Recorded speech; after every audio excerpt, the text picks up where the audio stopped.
วกผมเริ่มจากการที่เล่นดนตรีมาด้วยกันตั้งแต่สมัยมัธยมนะครับเราอยากเป็นตำนาน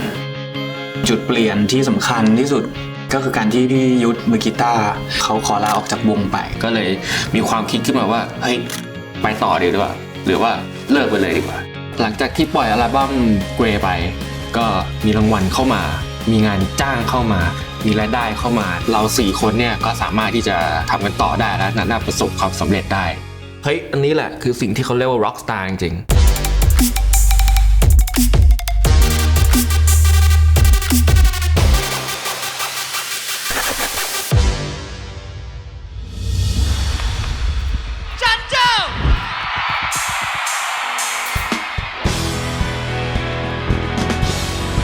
ตอนทำอัลบั้มเซลผมรู้สึกว่ามันเป็นงานมาสเตอร์พีซของ Sound Machine เราทุ่มเท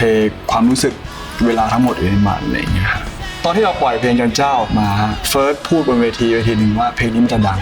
ผมก็เลยเชื่อเพื่อน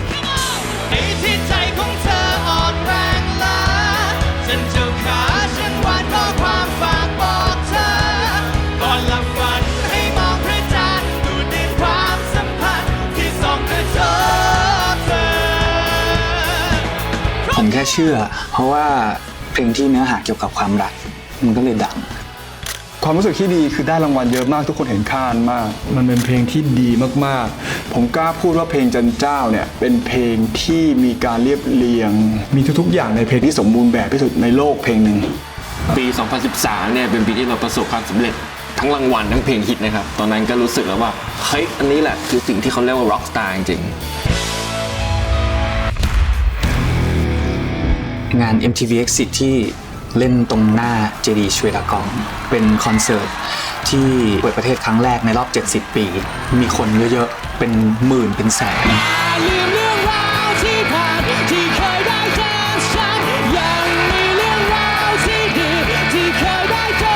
ตอนที่คนกระโดดคือพื้นมันเหมือนแผ่นดินไหวเลยอ่ะมันมีคอนเสิร์ตไม่กี่คอนเสิร์ตในโลกที่จะทำอย่างนี้ได้แน่นอนวันหนึ่งมันเป็นแค่ความฝันเราจะเล่นดนตรีเราจะเป็นตำนานแต่มาถึงจุดนั้นน่ะมันคือจุดที่เฮ้ยมันเป็นจริงนะ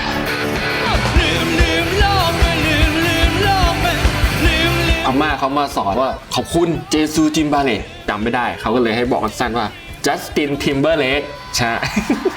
ผมก็เลยขึ้นมาเวทีจัสตินทิมเบอร์เลกคนพม่าก็เฮ้ยรู้สึกได้พูดภาษาเขาได้อะไรเงี้ย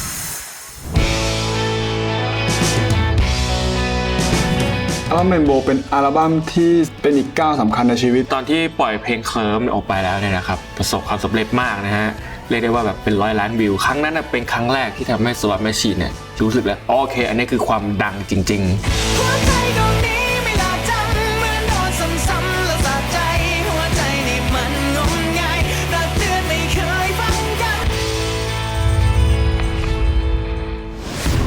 หลังจาก10 ปีที่ผ่านมาในการตั้งวง Slot Machine นะครับก็รู้สึกว่าเราจะต้องมีอะไรพิเศษให้กับแฟนๆของเราคอนเสิร์ตครั้งแรก The First Contact มันพิเศษตรงที่เป็นวันเกิดพี่วิทย์พอดีขายบัตรเพื่อให้คนเข้ามาเพื่อจัดปาร์ตี้แล้วก็มีคอนเสิร์ตแถมแค่นึงเขาคิดอย่างนี้เขาดีไงผมเนี่ยคิดว่า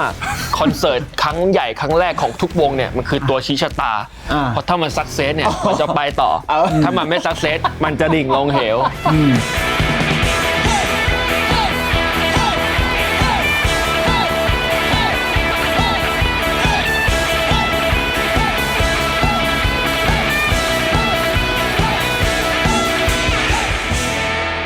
คือถ้าคุณเป็นร็อกสตาร์ผมว่าวันเกิดต้องเป็นแบบเนี้ย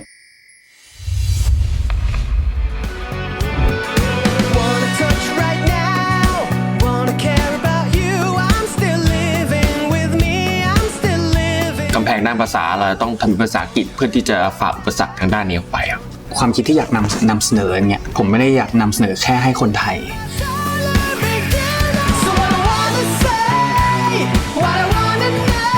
เขาแอบเรียนภาษาอังกฤษอยู่เพราะเขารู้เขาจะต้องร้องภาษาอังกฤษนั่งรถตู้ไปด้วยกันตลอดแล้วผมก็จะยินเสียงเหมือนคนโรคจิตเขาพอไปถึงตอนร้องเนี่ยสำเนียงเขาได้จบเลยจะได้เพื่อนผมยากมากๆเหมือนเซตซีโร่มันเริ่มต้นจากศูนย์ใหม่ความกังวลอีกอย่างที่ผมรู้สึกคือเราต้องไปเจอกับมาตรฐานที่บางอย่างที่เรารู้สึกว่าเราไม่เคยเจอเครียดนะแต่ผมเครียดมากเลยจริงๆแต่ว่า ผมก็เป็นซอมบี้ที่ลุกขึ้นมาจากหลุมศพอยู่แล้วผมก็ไม่กลัวอะไรอยู่แล้ว What I wanna know, what I should do.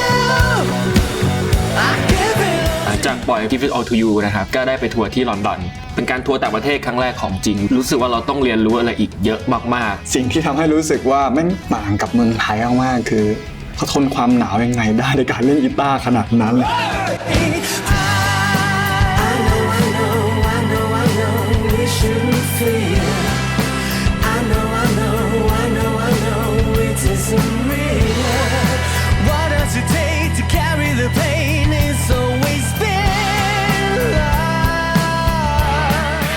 อัลบั้ม Spin the World ก็ได้ร่วมงานกับคุณสตีฟลิลลี่ไวท์นะครับซึ่งเขาเป็นโปรดิวเซอร์ของ YouTube นี่เป็นอีกหนึ่งจุดที่ทำให้ผมรู้สึกว่าเหมือนปักแลนด์มาร์กว่าเนี่ยประสบความสำเร็จในชีวิตการนักดนตรีแล้ว Slot Machine เนี่ยพูดได้เลยว่าเป็นวงไทยวงแรกที่ได้ไปเล่นที่ Fuji Festival ครับเป็นความรู้สึกที่ยิ่งใหญ่มากทุกอย่างมันต้องออกมาดีที่สุดผลออกมาได้แบบตรงกันข้ามกับที่คิดไว้ทุกอย่างเลยที่มันแย่เพราะว่าพวกเราเนี่ยจะมีวิธีการฟังเสียงเวลาเล่นแล้วฟังเสียงของตัวเองใช่ไหมครับแต่วันนั้นเนี่ยด้วยเวลาอันสั้นทุกอย่างมันสลับเสียงกันหมดเลย ซึ่งผมต้องฟังกีตาร์เบสร้องจากข้างนอก คือวันนั้นบนเวทีคือการเอาตัวรอดล้วนๆซึ่งคนข้างล่างเนี่ยรู้สึกว่าแบบเขาไม่รู้เลยว่ามันมีปัญหาอะไรบอกว่าโชว์ดีมากเลย งานนั้นเป็นงานที่แย่ที่สุดในชีวิตที่เล่นมาแล้วดันไปแย่ที่ญี่ปุ่นด้วย พูดถึงทัวร์ที่อเมริกานะครับ14ที่แบบนักดนตรีที่เราเคยเห็นเขานั่งรถทัวร์มีความสุขจังความจริงไม่ใช่เลยเหนื่อยมากลำบากมากอาหารก็ไม่ถูกปาก ไปไม่ถึงสักเมืองอะ สุขที่จะเจอความทุกข์แล้วกันมีความสุขมากๆที่จะเจอสิ่งเนี้ย ภูมิใจมากเพราะว่ามันเป็นวงจากประเทศไทยแต่ว่าบัตรขายหมดที่นิวยอร์กแล้วก็หลังจากนั้นก็ไปเล่นที่ชิคาโกก็พีคที่สุดแล้วแบบเราไปทำให้คนฝรั่งเนี่ยอินกับเพลงเราได้ในช่วงเวลาแค่1ชั่วโมงเนี่ยผมแบบมันไม่ใช่เรื่องง่ายๆที่มันจะเกิดขึ้นสำหรับวงดนตรีวงหนึ่ง Know that time has changed its life, and now that time has come. เพลงที่ภูมิใจที่สุดเลยอะมันคือเพลงโลกสมมุติเป็นซิงเกิลล่าสุดที่ปล่อยออกไปเป็นเพลงที่เฟิร์สกับพิวิทย์เนี่ยเขาอยากจะพูดบางอย่างออกมาแต่ผมเป็นคนที่ช่วยให้ดนตรีเป็นไปตามในทางในหัวของสองคนนี้คิดออกมาได้จริงๆซึ่งผมภูมิใจกับเพลงนี้ครับผม Slot Machine เครื่องนี้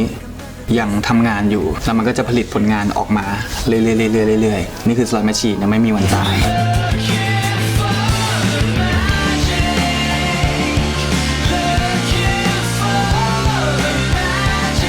Slot Machine เนี่ยจะเป็นวงในระดับ international นะครับแล้วก็ได้ featuring หรือได้ทำงานกับโปรดิวเซอร์ที่